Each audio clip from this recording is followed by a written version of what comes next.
Hello and welcome to CRT Chat, the show where we get to talk to the media industry's rising stars. I'm Chris, joined with Reese and Tom as always, and in the studio with us today, please give it up for Capital FM radio presenter, JJ.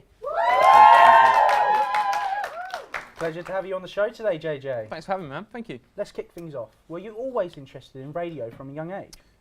Yeah, to be fair. My dad did a bit of local radio, my uncles did a bit of local radio as well, so it was kind of always around me and always found an interest in music, and I can't sing or play an instrument, so it was it's the only way in, to be fair. Well, this is really a homecoming for you, JJ. For everyone that didn't know, JJ studied broadcast journalism here at the University of Bedfordshire. How was your time here, JJ? It was good. I learnt a lot in terms of journalism, which was initially kind of what I wanted to do. I wanted to be a sports journalist, so I found a way in there, and radio kind of just run parallel with it.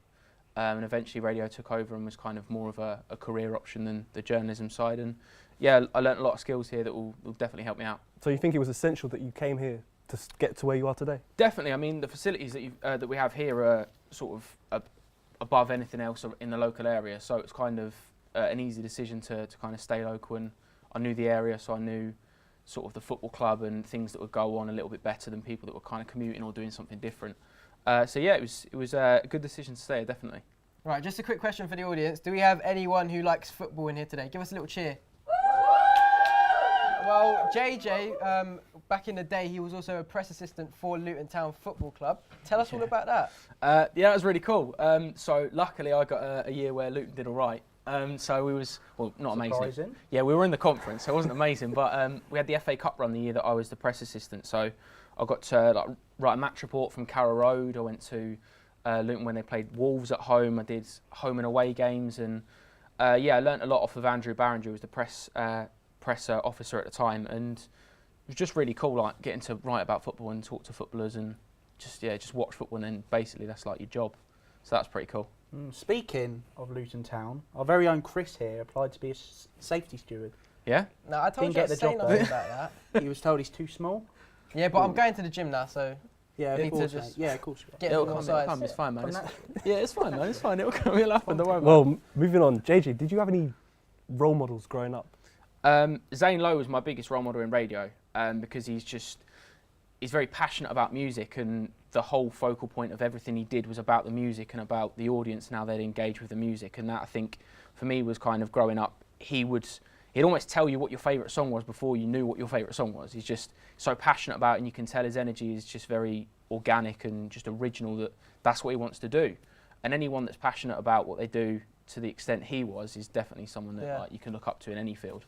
So yeah, definitely him. Definitely. So JJ, growing up, how did your journey start? Did you do a bit of presenting on community radio or student radio? Yeah, I mean, I was working at Luton Town at the time as the press assistant, and then I wanted to get into radio, so I went to Diverse, which is a local station in Luton, and I started doing a show on Diverse, and that kind of just got sort of more and more slots. I started presenting drive time and stuff, and then I went for the KISS Chosen One competition by KISS FM and got to the final 25 of that. To be fair, that was like just completely out of the blue. I was like, it was just one of those things where I was like, oh, I'll just give it a go, just see what happens. And I put together like an entry in about 20 minutes with a friend of mine, and got a wildcard entry and made the final 25. And then off the back of that,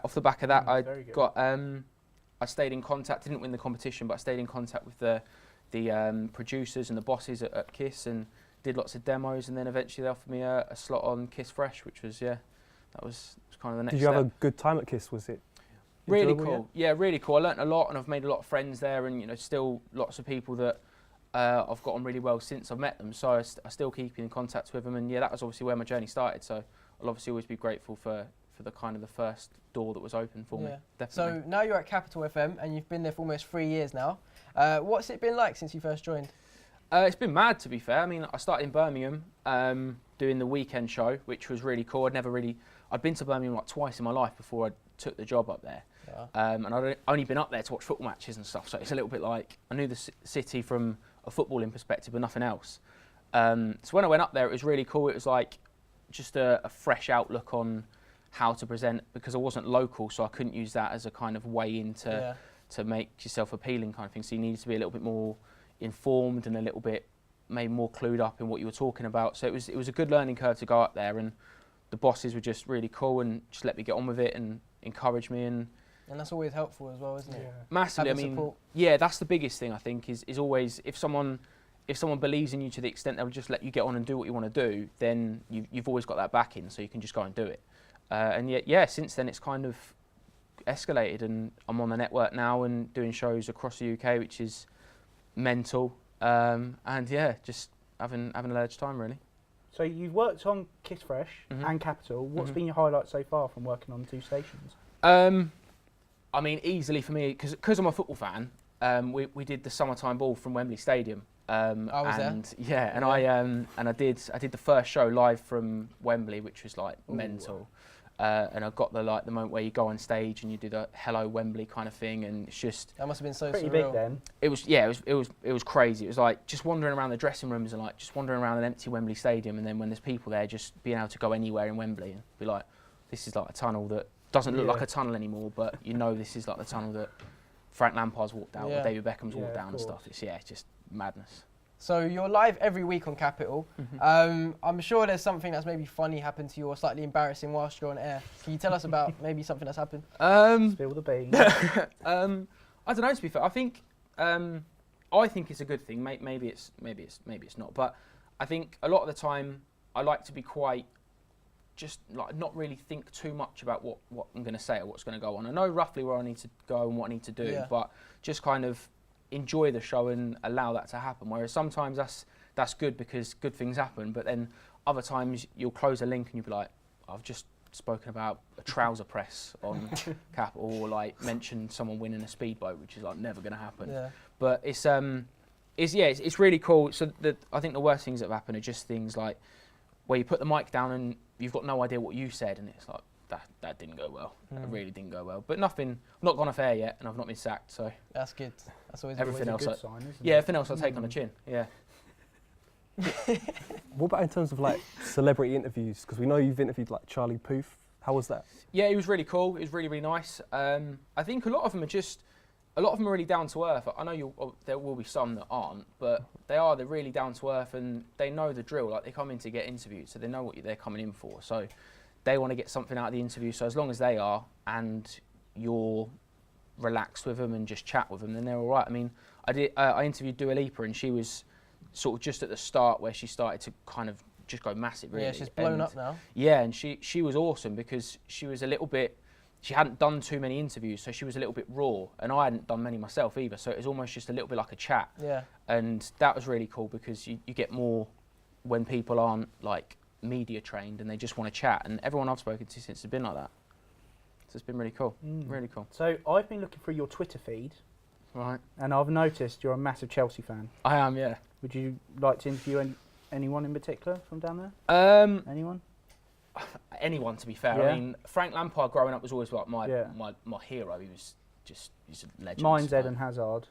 Hazard's he's balling at the moment. He'd Yeah. be right. I'd like a chat with Costa just to find out what's going on. But Conte as well, Antonio Conte. Yeah. He'd be quality. yeah, it'd be awesome to interview. Yeah. Yeah, I think if I was to interview a footballer, I'd probably pick like Ronaldo or something because I look quite similar to him. I think. Yeah, I've been Got told a that bit as well. of Don't you think I'm a bit Portuguese. like Ronaldo? No, Yeah, maybe. Yeah. Boys, Reece, maybe. they're talking about fat Ronaldo when they're talking about you. All right, Hey, come on, boys. That's savage. That. I'll let Anyways. him have that one. Anyway, let's carry on with this. Speaking about Twitter and football, we saw that you wrote a football article a couple of months back. Is that like a hobby of yours or something you'd like to continue maybe in the future? Yeah, I mean, obviously, originally I wanted to be a sports journalist. I wanted to write about football and talk about football. And when I was at college, because I was at a local college, I did my final major project at a football magazine that was all about football. And then I used to, my lecturers here used to get a little bit fed up with me because I'd always just like Bagsy doing the sport. Whenever we had any assignment, I'd be like, I'll do the sport. So yeah, just when I've got a bit of free time or when something that I see in the news like really irritates me or annoys me, I think it's a good way to kind of express yourself, and as long as you maintain professional, because obviously I don't want to slag anyone off and one day meet him and be like, oh, yeah, I called you something horrible, but yeah, it's been alright, and I do enjoy writing about football. We just want to get the time. Well, JJ, unfortunately, that is all we've got time for. But just before you do head off, could you please let the audience know when they can next catch you on air?